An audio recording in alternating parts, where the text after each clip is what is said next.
Motility ಮತ್ತು sperm ಕೌಂಟಿನ ಸಮಸ್ಯೆಗೆ ಮಾನಸಿಕ ಒತ್ತಡಗಳು, ದೈಹಿಕವಾಗಿರತಕ್ಕಂಥ ಯಾವುದೇ ರೀತಿಯಾಗಿರ್ತಕ್ಕಂಥ ಕಸರತ್ತು ರಹಿತವಾಗಿರ್ತಕ್ಕಂಥ ಜೀವನ, ಜಂಕ್ ಫುಡ್ಡು, ಫಾಸ್ಟ್ ಫುಡ್ಡು, ದುಶ್ಚಟಗಳಿಂದ ಈ ಸಮಸ್ಯೆ ಬಂದಾಗಿದೆ. ಮುಖ್ಯವಾಗಿ ಅಲ್ಲಿ ನಾಳಗಳ ಅಲ್ಲಿ ಒಂದು ಅಬ್ಸ್ಟ್ರಕ್ಷನ್ ಅಂದರೆ ಅಡೆತಡೆಗಳಾಗಿರ್ತವೆ. ಆಯುರ್ವೇದ ವೈದ್ಯರನ್ನು ಸಂಪರ್ಕ ಮಾಡಬೇಕು. ಕೌಂಟು ಮತ್ತು ಮೊಟಿಲಿಟಿಯ ಸಮಸ್ಯೆಗೆ ಪರಿಹಾರ ಕಂಡುಕೊಳ್ಬೋದು. ಶ್ರೀ ಗುರು ಬಸವಲಿಂಗಾಯ ನಮಃ. ಓಂ ನಮಃ ಶಿವಾಯ. ಸರ್ವರಿಗೂ ಭಕ್ತಿಯ ಶರಣು ಶರಣಾರ್ಥಿ. ನಾನು ನಿಮ್ಮ ಯೋಗ ಗುರು ವೈದ್ಯ ಶ್ರೀ ಚನ್ನಬಸವಣ್ಣ, ಶ್ರೀಗಂಗಾ ಯೋಗ ನಿಸರ್ಗ ಚಿಕಿತ್ಸಾ ಹಾಗೂ ಆಯುರ್ವೇದ ಸಂಶೋಧನಾ ಕೇಂದ್ರ, ಆರೋಗ್ಯ ಮಹಾಮನೆ, ಬೆಂಗಳೂರು, ಹುಬ್ಬಳ್ಳಿ, ಧಾರವಾಡ ಹತ್ತಿರ, ಮುರ್ಕಟ್ಟಿ. ಆತ್ಮೀಯರೇ, ತಮ್ಮೆಲ್ಲರಿಗೂ ನಮ್ಮ ಯೂಟ್ಯೂಬ್ ಚಾನಲ್ಗೆ ಭಕ್ತಿಯ ಸ್ವಾಗತ. ಇವತ್ತಿನ ಸಂಚಿಕೆಯಲ್ಲಿ ಮೇಲ್ ಇನ್ಫರ್ಟಿಲಿಟಿ, ಗಂಡು ಮಕ್ಕಳಲ್ಲಿ ಹೆಚ್ಚಾಗಿ ಕಾಣಿಸ್ಕೊಳ್ತಾ ಇರತಕ್ಕಂಥ ಮೊಟಿಲಿಟಿ ಮತ್ತು ಸ್ಪರ್ಮ್ ಕೌಂಟಿನ ಸಮಸ್ಯೆಗೆ ಪರಿಹಾರವನ್ನು ಕುರಿತಾಗಿ, ಮನೆಮದ್ದನ್ನು ಕುರಿತಾಗಿ ಮಾಹಿತಿಗಳನ್ನು ನೋಡೋಣ. ಇತ್ತೀಚಿನ ದಿನಗಳಲ್ಲಿ ಈ ಸಮಸ್ಯೆ ಹೆಚ್ಚಾಗಿ ಕಾಣಿಸ್ಕೊಳ್ಳಿಕ್ಕೆ ಮುಖ್ಯವಾಗಿರ್ತಕ್ಕಂಥ ಕಾರಣ ಅಂದರೆ ಮಾನಸಿಕ ಒತ್ತಡಗಳು.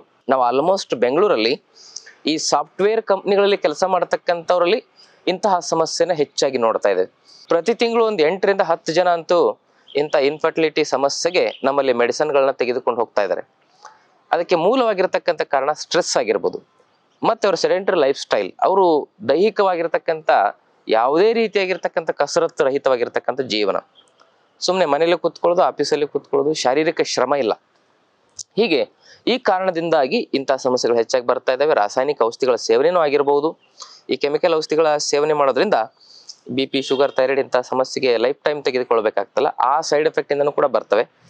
ಮತ್ತು ಅದಷ್ಟೇ ಅಲ್ಲದೆ ಮತ್ತೆ ಇನ್ನೂ ಹಲವಾರು ಕಾರಣಗಳನ್ನು ನೋಡೋದಾದ್ರೆ, ಕೆಲವೊಬ್ಬರಿಗೆ ಹೆರಿಡಿಟರಿ ಸಮಸ್ಯೆ ಬಂದಿರುತ್ತೆ, ಹಾರ್ಮೋನ್ ವ್ಯತ್ಯಾಸಗಳಿಂದ ಬಂದಿರುತ್ತೆ, ಹಾಗೂ ಪೌಷ್ಟಿಕ ಆಹಾರಗಳ ಕೊರತೆಯಿಂದನೂ ಕೂಡ ಈ ಸಮಸ್ಯೆ ಬರ್ತದೆ.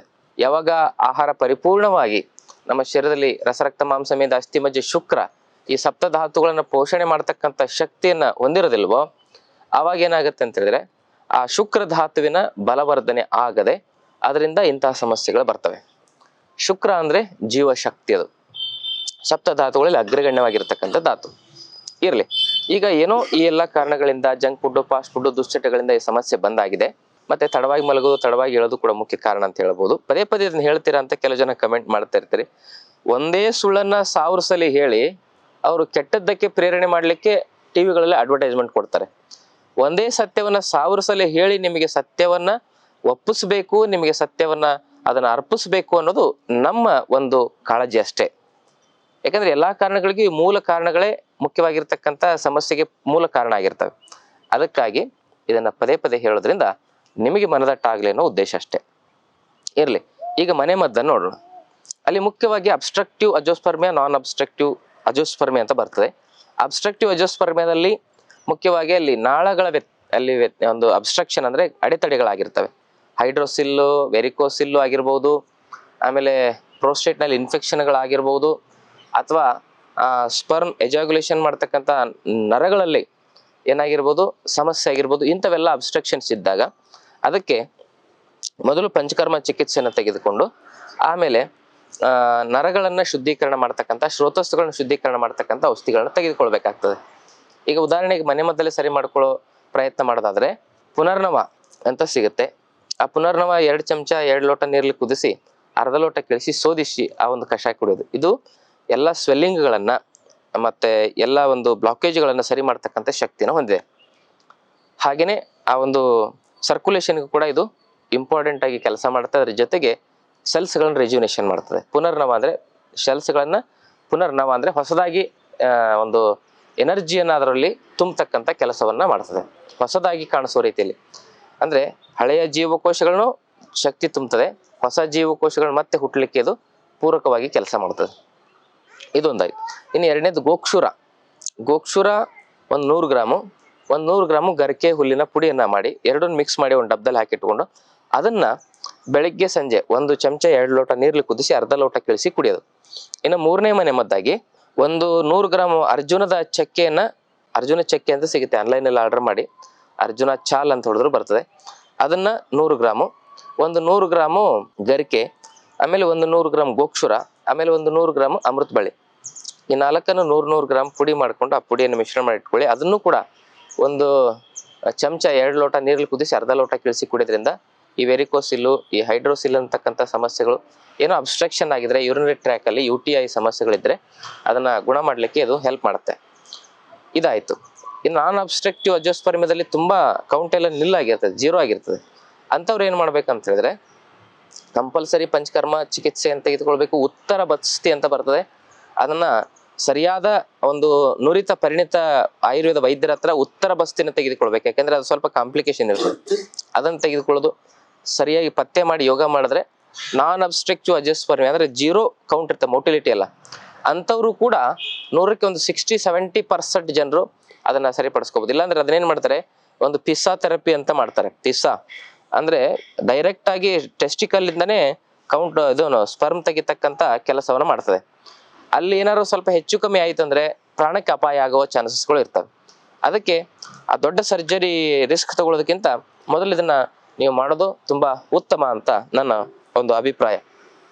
ಮತ್ತೇನಂದ್ರೆ ಬಹಳ ಜನರಿಗೆ ಡೋನರ್ ಸ್ಪರ್ಮ್ ಹೋಗ್ಲಿಕ್ಕೂ ಇಷ್ಟ ಇರೋದಿಲ್ಲ, ಯಾಕಂದ್ರೆ ತಮ್ಮದೇ ಬಯಾಲಜಿಕಲ್ ಚೈಲ್ಡ್ ಬೇಕು ಅಂತ ಆಸೆ ಇರ್ತದೆ. ಅದಕ್ಕಾಗಿ ನೀವು ಆದಷ್ಟು ಹೆಣ್ಮಕ್ಳಿಗೆ 35 ವರ್ಷ ಆದ್ಮೇಲೆ ಎಗ್ ಪ್ರೊಡ್ಯೂಸ್ ಆಗೋದು ತುಂಬಾ ಕಮ್ಮಿ ಆಗುತ್ತೆ. ಆವಾಗ ನೀವು ಅದಾದ್ಮೇಲೆ ನೀವು ಜಾಸ್ತಿ ನೀವೇನಾದ್ರು ಪ್ರಯತ್ನ ಪಟ್ಟು ಸರಿ ಮಾಡ್ಕೊಂಡ್ರು ಕೂಡ ಅದು ವೇಸ್ಟ್ ಆಗುತ್ತೆ. ಯಾಕಂದ್ರೆ ಅಲ್ಲಿ ಎಗ್ಗೆ ಇರದೇ ಇದ್ದಾಗ ನಿಮ್ಮ ಒಂದು ಕ್ವಾಂಟಿಟಿ ಕ್ವಾಲಿಟಿ ಎಷ್ಟೇ ಇಂಪ್ರೂವ್ಮೆಂಟ್ ಆದ್ರೂ ಕೂಡ ಅದು ಉಪಯೋಗ ಆಗ್ದಂಗೆ ಆಗುತ್ತೆ. ಅದಕ್ಕೆ ಗಂಡ್ಮಕ್ಳು 50-60 ವರ್ಷ ಆದ್ರೂ ಅವ್ರದ್ದೇನು ತೊಂದರೆ ಇಲ್ಲ. ಹೆಣ್ಮಕ್ಳಿಗೆ 35 ವರ್ಷದವರೆಗೂ ಹೆಚ್ಚು ಆ ಒಂದು ಫರ್ಟಿಲಿಟಿ ರೇಟ್ ಕ್ರಿಯಾಶೀಲವಾಗಿರ್ತದೆ. ಅದಕ್ಕಾಗಿ ನೀವು ಇದರಲ್ಲಿ ಡಿಲೇ ಮಾಡದೆ ನಿಮ್ಮ ಸಮಸ್ಯೆಗೂ ಪರಿಹಾರ ಕಂಡುಕೊಳ್ಬೇಕು. ಅವ್ರ ಏಜನ್ನು ಕೂಡ ನೀವು ಗಣನೆಗೆ ತೆಗೆದುಕೊಳ್ಬೇಕು ಅನ್ನೋ ವಿಚಾರ ಬಹಳ ಮುಖ್ಯವಾಗಿರ್ತಕ್ಕಂಥದ್ದು. ಈಗ ಇದಾದ್ಮೇಲೆ ಒಂದಿಷ್ಟು ಏನೇನು ಅಬ್ಸ್ಟ್ರಕ್ಷನ್ಸ್ ಇಲ್ಲ, ಏನೂ ಇಲ್ಲ, ಸಾಧಾರಣವಾಗಿ ಮೊಟಿಲಿಟಿ ಕೌಂಟ್ ಸ್ವಲ್ಪ ವ್ಯತ್ಯಾಸ ಆಗಿದೆ, ಕಡಿಮೆ ಆಗಿದೆ ಅಂದದಕ್ಕೆ ಅಂಥದಕ್ಕೆ ಒಂದಿಷ್ಟು ಮನೆಮದ್ದುಗಳನ್ನು ಹೇಳ್ತೇನೆ. ಒಂದು 100 ಗ್ರಾಮು ಶಿವಲಿಂಗಿ ಬೀಜ, ಒಂದು 100 ಗ್ರಾಮು ಪುತ್ರ ಜೀವಕ ಬೀಜ, ಇವೆರಡನ್ನೂ ಸಮ ಪ್ರಮಾಣದಲ್ಲಿ ತೆಗೆದುಕೊಂಡು ಅದನ್ನ ಪುಡಿ ಮಾಡ್ಕೊಳ್ಳಿ. ಅದೆರಡು ಆನ್ಲೈನಲ್ಲಿ ಸಿಗುತ್ತೆ, ಇಲ್ಲಾಂದ್ರೆ ಒರಿಜಿನಲ್ ಫ್ರೆಶ್ ಸ್ಟಾಕ್ ಬೇಕಂದ್ರೆ, ಯಾಕಂದ್ರೆ ಅದು ಓಲ್ಡ್ ಸ್ಟಾಕ್ ಇದ್ರೆ ಅಷ್ಟೊಂದು ಉಪಯೋಗ ಆಗಲ್ಲ, ಫ್ರೆಶ್ ಆಗಿರ್ಬೇಕು ಸ್ಟಾಕ್. ಯಾವುದೇ ಒಂದು ಮೂಲಿಕೆನ ಅದನ್ನ ನಾವು ಕಿತ್ತು ತಂದು ಸ್ಟಾಕ್ ಮಾಡಿದಾಗ 1 ವರ್ಷದೊಳಗೆ ಬಳಸಬೇಕು. ಇಲ್ಲಾಂದ್ರೆ ಅದೇನಾಗುತ್ತೆ, ಅದ್ರಲ್ಲಿ ಕ್ವಾಲಿಟಿ ಕಡಿಮೆ ಆಗಿರುತ್ತೆ. ಅಂತ ಫ್ರೆಶ್ ಸ್ಟಾಕ್ ಬೇಕಂದ್ರೆ ನಮ್ಮಲ್ಲಿನೂ ಕೂಡ ನೀವು ತರಿಸ್ಕೋಬಹುದು. ಅವೆರಡನ್ನು ಪುಡಿ ಮಾಡಿ ಅದನ್ನ ಮಿಶ್ರಣ ಮಾಡಿ ಬೆಳಗ್ಗೆ ಸಂಜೆ 1 ಚಮಚ ಅದನ್ನ, 2 ಪುಡಿಯನ್ನು ಮಿಶ್ರಣ ಮಾಡಿರ್ತಕ್ಕಂಥ ಪುಡಿಯನ್ನು 1 ಚಮಚ 1 ಲೋಟ ಹಾಲಲ್ಲಿ ಹಾಕಿ ಕುದಿಸಿ ಕುಡಿಯೋದ್ರಿಂದ ಅಥವಾ ಬಿಸಿ ಹಾಲಲ್ಲಿ ಹಾಕಿ ಕುಡಿಯೋದ್ರಿಂದ ಕೌಂಟು ಮತ್ತು ಮೊಟಿಲಿಟಿಯ ಸಮಸ್ಯೆಗೆ ಪರಿಹಾರ ಕಂಡುಕೊಳ್ಬಹುದು. ಅದಷ್ಟೇ ಅಲ್ಲ, ಮತ್ತೊಂದು ಮನೆಮದ್ದನ್ನು ನೋಡೋದಾದ್ರೆ 100 ಗ್ರಾಮು ಅಶ್ವಗಂಧ ಚೂರ್ಣ, 100 ಗ್ರಾಮ್ ಶತಾವರಿ ಚೂರ್ಣ, 100 ಗ್ರಾಮು ಅರ್ಜುನದ ಚಕ್ಕೆಯ ಪುಡಿ, ಇವೆಲ್ಲವೂ ಕೂಡ ಒರಿಜಿನಲ್ ತೆಗೆದುಕೊಳ್ಳೋದು, ಫ್ರೆಶ್ ಸ್ಟಾಕ್ ತೆಗೆದುಕೊಳ್ಳೋದು ಬಹಳ ಮುಖ್ಯ. ಅದಕ್ಕಾಗಿನೇ ತಾವು ಇದನ್ನ ಮನೆಮದ್ದನ್ನ ನಿಮಗೆ ನಂಬಿಕೆಯಸ್ತ್ರ ಹತ್ರ ಎಲ್ಲಾದ್ರೂ ಚೂರ್ಣಗಳು ಪರ್ಫೆಕ್ಟ್ ಆಗಿ ಸಿಕ್ಕರೆ ತೆಗೆದುಕೊಳ್ಬಹುದು, ಇಲ್ಲ ನಮ್ಮಲ್ಲಿಂದ ನೀವು ಆ ಒಂದು ಚೂರ್ಣಗಳನ್ನು ತರಿಸ್ಕೋಬಹುದು. 3 ಪದಾರ್ಥ ಅರ್ಜುನ, ಅಶ್ವಗಂಧ, ಶತಾವರಿ, ಈ 3 ಪದಾರ್ಥ. ಆಮೇಲೆ ಇದರಲ್ಲಿ 20 ಗ್ರಾಮು ಲವಂಗದ ಪುಡಿಯನ್ನು ಹಾಕಿ, ಲವಂಗನ ಪುಡಿ ಮಾಡಿ ಹಾಕಬೇಕು. ಆಮೇಲೆ ಇದರಲ್ಲಿ ಅತಿ ಬಲ ಅಂತ ಸಿಗುತ್ತೆ, ಅತಿ ಬಲ ಅದರ ಬೀಜಗಳು ಸಿಗ್ತವೆ, ಅತಿ ಬಲದ ಬೀಜ. ಆ ಬೀಜಗಳನ್ನ 1 ತೊಲೆಯಷ್ಟು ಪುಡಿ ಮಾಡಿ ಅದ್ರಲ್ಲಿ ಹಾಕಬೇಕು. ಆಮೇಲೆ ನಸುಗುನ್ನಿ ಬೀಜ ಅಂತ ಸಿಗುತ್ತೆ, ನಸುಗುನ್ನಿ ಬೀಜ, ಕಪಿಕಚ್ಚು ಅಂತಾರೆ, ಅದರಲ್ಲಿ ಕಪ್ಪು ನಸುಗುನ್ನಿ ಬೀಜವನ್ನ ಪುಡಿ ಮಾಡಿ ಅದನ್ನು ಕೂಡ 100 ಗ್ರಾಮ್ ಹಾಕಿ. ಇವೆಷ್ಟೆಲ್ಲ ಸೇರಿರ್ತಕ್ಕಂಥ ಈ ಪದಾರ್ಥವನ್ನ, ಅವೆಲ್ಲ ಚೂರ್ಣಗಳನ್ನು ಮಿಶ್ರಣ ಮಾಡಿ ಒಂದು ಡಬ್ಬದಲ್ಲಿ ಹಾಕಿ ಇಟ್ಕೊಂಡು ಅದನ್ನ 1 ಚಮಚ ತೆಗೆದುಕೊಳ್ಳಿ. ಅದರಲ್ಲಿ ಅರ್ಧ ಚಮಚ ಜೇನು, ಇನ್ನೊಂದು ಚಮಚ ಹಸುವಿನ ತುಪ್ಪ ಮಿಶ್ರಣ ಮಾಡಿ ಬೆಳಗ್ಗೆ ಅದನ್ನ ಸೇವನೆ ಮಾಡಿ. ಅದಾದ್ಮೇಲೆ 1 ಲೋಟ ಸ್ವಲ್ಪ ಎಳ್ನೀರು ತೆಗೆದುಕೊಳ್ಬೇಕಾಗ್ತದೆ. ಇಷ್ಟು ಮಾಡಿ ನೀವು ಒಂದು 2-3 ತಿಂಗಳು ಮಾಡೋಷ್ಟರಲ್ಲಿ ನಿಮ್ಮಲ್ಲಿ ಮೊಟಿಲಿಟಿ ಮತ್ತು ಕೌಂಟು 100ಕ್ಕೆ 80 to 90% ಜನರಲ್ಲಿ ಯಾವ ಚಿಕಿತ್ಸೆನೂ ಇಲ್ಲದೆ ಅದು ಸಾಧಾರಣ ಸ್ಥಿತಿಗೆ, ಸಹಜ ಸ್ಥಿತಿಗೆ ಬರ್ತದೆ. ಇದಕ್ಕಾಗಿಲ್ಲ ಅಂದಾಗ ತಾವು 1 ಬಾರಿ ಆಯುರ್ವೇದ ವೈದ್ಯರನ್ನು ಸಂಪರ್ಕ ಮಾಡಬೇಕು, ಅಥವಾ ಪಂಚಕರ್ಮ ಚಿಕಿತ್ಸೆಯನ್ನು ತೆಗೆದುಕೊಂಡು ಆಯುರ್ವೇದ ರಸೌಷಧಿಗಳನ್ನು ತೆಗೆದುಕೊಳ್ಳೋದು ಬಹಳ ಮುಖ್ಯ ಅಂತಕ್ಕಂಥ ಮಾತನ್ನು ಹೇಳ್ತಾ, ಈ ಮಾಹಿತಿ ಇಷ್ಟವಾದಲ್ಲಿ ತಮ್ಮ ಬಂಧು ಮಿತ್ರರೊಂದಿಗೆ ಶೇರ್ ಮಾಡ್ಕೊಳ್ಳಿ. ಜೊತೆಗೆ ನಮ್ಮ ಚಾನಲ್ ಸಬ್ಸ್ಕ್ರೈಬ್ ಮಾಡ್ಕೊಂಡು ದಯವಿಟ್ಟು ಸಬ್ಸ್ಕ್ರೈಬ್ ಮಾಡ್ಕೊಳ್ಳಿ. ನಮ್ಮ ಆಶ್ರಮದಲ್ಲಿ 5 ದಿನದ ಆರೋಗ್ಯ ಶಿಬಿರ ನಡೀತಾ ಇದೆ. ಅಲ್ಲಿ ಆರೋಗ್ಯವಂತ ಮನುಷ್ಯರು ಕೂಡ ಬರ್ಬೋದು, ಯಾಕಂದ್ರೆ ಮುಂದೆ ಆರೋಗ್ಯದ ಸಮಸ್ಯೆಗಳು ಬರಬಾರ್ದು ಅಂತ ಹೇಳಿ ಔಷಧಿ ಕೊಡು ಅಂದ್ರೆ ಯಾರು ಕೊಡಲ್ಲ, ಬಂದ ಮೇಲೆ ಕೊಡ್ತಾರೆ. ಆರೋಗ್ಯ ಸಮಸ್ಯೆಗಳು ಬರದೇ ಇರೋದಕ್ಕೆ ಒಂದು ಔಷಧಿ ಅಂದ್ರೆ ಯೋಗ ಮತ್ತು ಆಹಾರ ಪದ್ಧತಿ, ಜೀವನ ಕ್ರಮ. ಅದನ್ನ ನಾವು 100 ವರ್ಷ ಆರೋಗ್ಯವಾಗಿ ಇರಬೇಕು, ಆಸ್ಪತ್ರೆ ಔಷಧಿಗಳ ಸವಾಸ ಬೇಡ ಅನ್ನೋರು ಕೂಡ ಬನ್ನಿ. ಈಗಾಗಲೇ BP, sugar, thyroid, cholesterol, kidney ಇವೆಲ್ಲ ಸಮಸ್ಯೆಗಳಿಂದ ಬಳಲ್ತಾ ಇರೋರು, ಸೋರಿಯಾಸಿಸ್ ಅಂತ ಸಮಸ್ಯೆಗಳಿಗೆ ಲೈಫ್ ಟೈಮ್ ಮೆಡಿಸಿನ್ ತೆಗೆದುಕೊಳ್ತಾ ಇರೋರು, ಆ ಶಿಬಿರದಲ್ಲಿ ಭಾಗವಹಿಸಿ ಆ ಮಾತ್ರೆಗಳನ್ನ ಹೇಗೆ ಬಿಡೋದು, ಆ ಮಾತ್ರೆಗಳಿಲ್ಲದೆ ಹೇಗೆ ನಾವು ಆರೋಗ್ಯವಾಗಿ ಬದುಕೋದು ಅನ್ನೋದನ್ನ ತಿಳ್ಕೊಳ್ಬೋದು. ಅದಕ್ಕೆ ತಾವೆಲ್ಲರೂ ಆ ಒಂದು ಶಿಬಿರದಲ್ಲಿ ಕುಟುಂಬ ಸಮೇತರಾಗಿ ಭಾಗವಹಿಸೋದ್ರ ಮೂಲಕ ಅದರ ಪ್ರಯೋಜನಗಳನ್ನು ಪಡ್ಕೊಳ್ಳಿ ಅಂತಕ್ಕಂಥ ಮಾತನ್ನು ಹೇಳ್ತಾ ಈ ದಿನದ ಸಂಚಿಕೆಯನ್ನು ಮುಗಿಸ್ತಾ ಇದ್ದೀನಿ. ತಮ್ಮೆಲ್ಲರಿಗೂ ಶರಣು ಶರಣಾರ್ಥಿ.